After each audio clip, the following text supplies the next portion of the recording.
Ito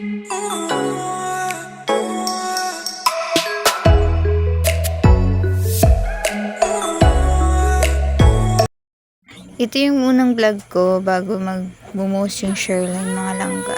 Ito po muna dito. Tuna!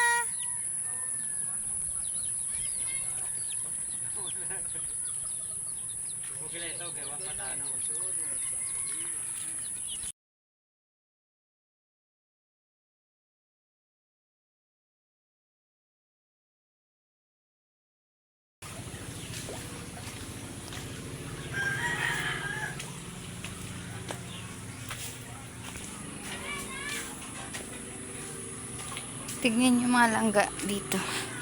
Tignan nyo. Daming basura, inanod ng baha kagabi. Yan. Grabing basura, oh. Tambak ga. Ayan po. Ayan po. Ayan. Tapos, katatapos lang po ng taniman ng palay. Pero, tignan nyo yung mga nangyari dito. Ang daming inanod na basura galing sa taas.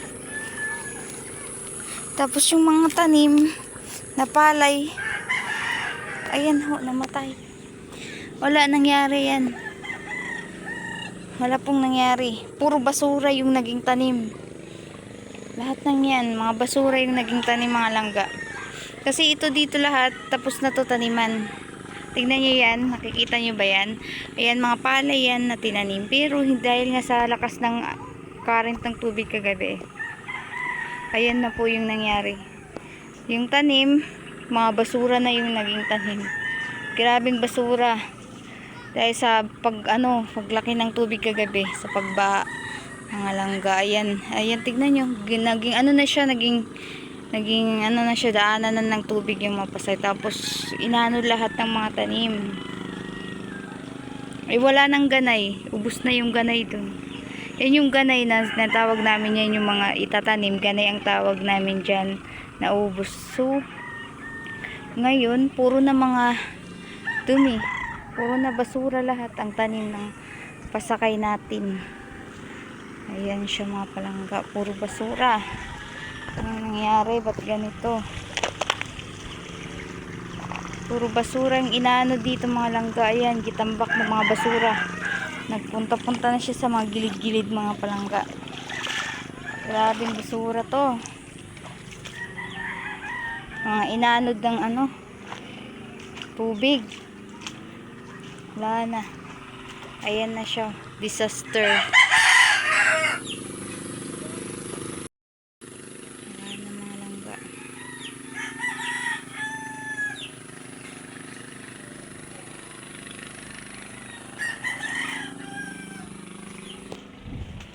Lumalim na din yung dito. Wala na talaga. Nasira na.